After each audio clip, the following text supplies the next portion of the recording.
د لوی خدای په نامه د خبرونو سرچکي د اطلاعات او کلتور وزیر او د جوزجان والي ترمنځ لیدنه تیره یوه اونۍ کې د ریل پټلۍ لخوا د افغانستان څخه د 8252 متریک ټنه صادراتو انجامېدل او پر غزې باندې د اسرائیلو د بریدونو دوام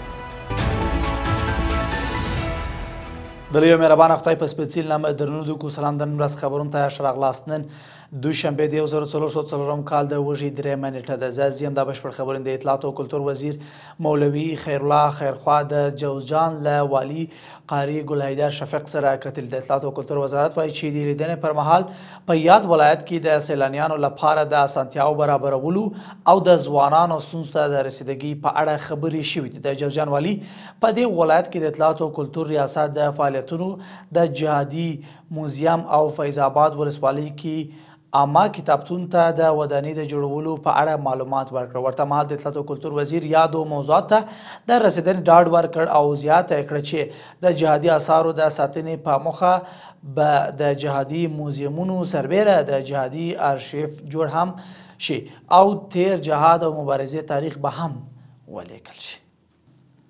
د ټولګټو وزارت ویان محمد اشرف اخشناس وایي چې تیره اونۍ د هیواد د اوسپنې پټلۍ له لارې 8252 متریک ټنه انتقالات شوي دي. د نوموړي په وینا دغه انتقالات د حیرتان، آقینې، تورغونډۍ او هرات خواف اوسپنې پټلیو له لارې ترسره شوي دي.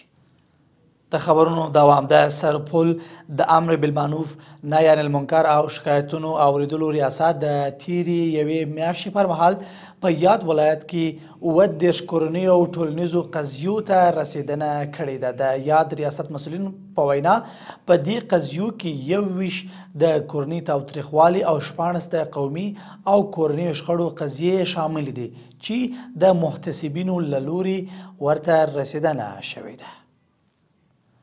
او روسي خبر ده چې د فلسطین د ملکی دفاع ادارې ویلي چې د روان اګست میاشت له 6مې نیټې را په دې خوا پر غزه ښار د اسرائیلي رژیم د یرغل له پیل راهیسې د دې ښار په زیتون او صبرا سیمو کې څه باندې 1000 ودانۍ په بشپړ ډول ویجاړ شوي دي. د یاد ادارې د معلوماتو له مخې د اسرائیلي رژیم د بریدونو دوام او لارو بندیدو یا د سیمه کې د ژغورنې عملیات ځنډولی او د بشري مرستو د لیږد مخه یې هم نیولی ده.